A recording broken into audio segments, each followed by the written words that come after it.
Well, we look at our leaders for direction. We look at our leaders for aspiration and inspiration. But I think it's always important that whatever we try to do as a region, that there's political commitment, that there's ownership by our region through our leaders. And so I think it's always very important that we have the opportunity for our leaders to come on an annual basis and discuss priority issues that are of major concern to all of us. It makes a big difference when they actually commit themselves to important issues, because it means that there is that validation from at the political level. But it's always encouraging to see that our leaders are actually leading by making these decisions. And so for them to come together every year, I think it's a great opportunity.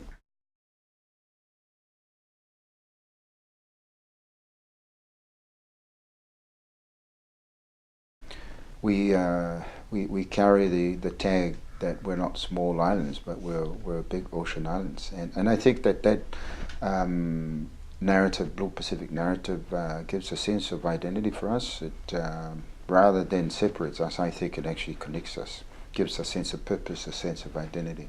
Within that broad context of the Blue Pacific narrative, for SPREP, most of our work that we do is marine related. So the work we do in biodiversity, we're dealing with marine mammals, whether it's ocean conservation relating to whales, dolphins, turtles, so forth. There's so much of the work that we do that relates to the Blue Pacific narrative, and biodiversity, climate change, to name a few other things. So it aligns very well with SPREP's mandates, but also SPREP's vision and the programs that we're carrying out at the moment. So it's quite fitting in terms of what we're doing.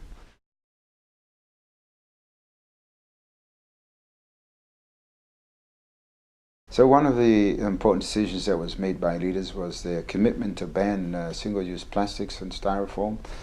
An issue that, as you're aware, is gathering enormous global attention, and we're pleased that the leaders actually made that decision.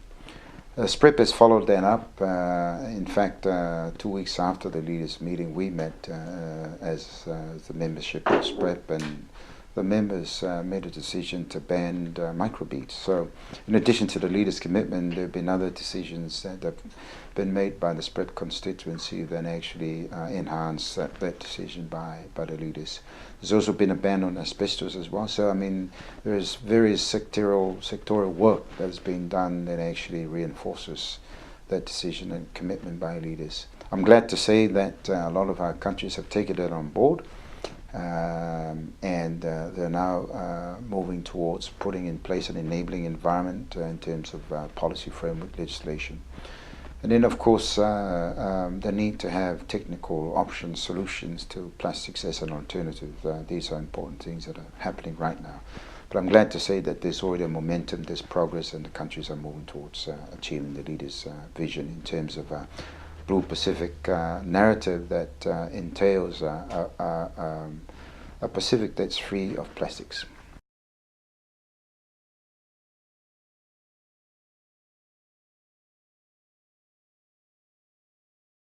Well, it's an interesting theme, our people, our islands, our world.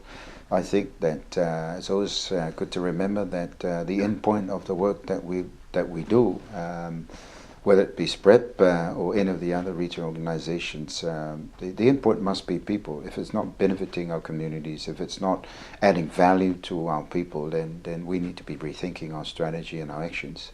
And so it's always important to have people at the forefront, because the solutions that we try to develop, whether it be climate change, biodiversity, they must be people focused. Our important asset is not infrastructure, is not grants that we get, it has to be the people that we have.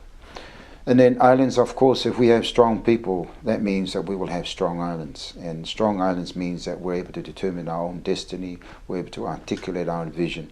But that means that we become a stronger region if we have stronger islands. And then, of course, our will about, I think it translates to having strong leaders that make strong political commitments and ownership of the decisions that they make. And so it's a very very useful kind of theme to be thinking about. How do we go about, you know,